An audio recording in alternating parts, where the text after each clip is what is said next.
Hey guys, it's Kelly from Coastal Connecticut Times, and today we're diving into affordable housing across Southwest Connecticut. It's a complicated topic and there's a lot of parts, so we're going to break it up. Today we're starting with a look at the affordable housing plans that were adopted by 5 communities in our region. Last year the state updated its affordable housing statute, requiring communities to submit affordable housing plans and update them every 5 years. All communities in our region, except for Norwalk, have approved plans so far. Norwalk just approved a contract for a consultant to start work on its plan. In examining these plans, we found both common themes and major differences. Let's start with the 3 main common themes that we found. Number 1, all of the plans acknowledge the need for affordable housing in the region, particularly so people who work in the communities could live there, and so people don't get priced out. Many of the plans also focus on having affordable housing and multifamily housing near transit centers.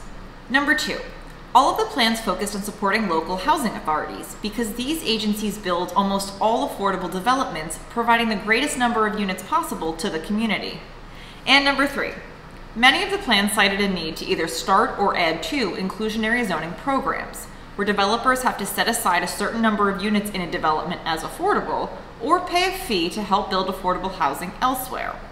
So now that we've looked at some common themes, let's take a look at the 2 major differences we found. Number 1, Stamford's plan was the only one that really talked about expanding housing of all types.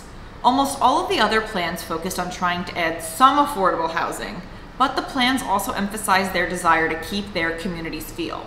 For example, Greenwich's plan states that it, quote, is committed to increasing its affordable housing stock while preserving the features of Greenwich that its residents prize. Greenwich does not wish to become as urban in character as neighboring Stamford as it expands its affordable housing offerings, end quote.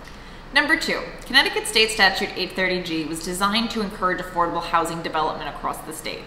It pushes municipalities to make 10% of their housing stock as affordable. In our area, only Norwalk and Stamford meet this threshold. For communities who don't have 10% of their housing deemed affordable, developers can submit plans that don't follow some of the local zoning restrictions, so long as 30% of the units they are proposing are affordable. One way communities can avoid that is by making progress towards adding affordable housing and gaining a moratorium from the law. All of the plans except for Stamford's listed this as a goal, although Greenwich noted that they were a ways off.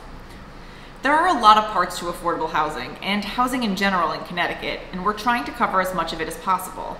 Head over to coastalconnecticuttimes.com to learn more about this issue and find out how you can be involved in our work.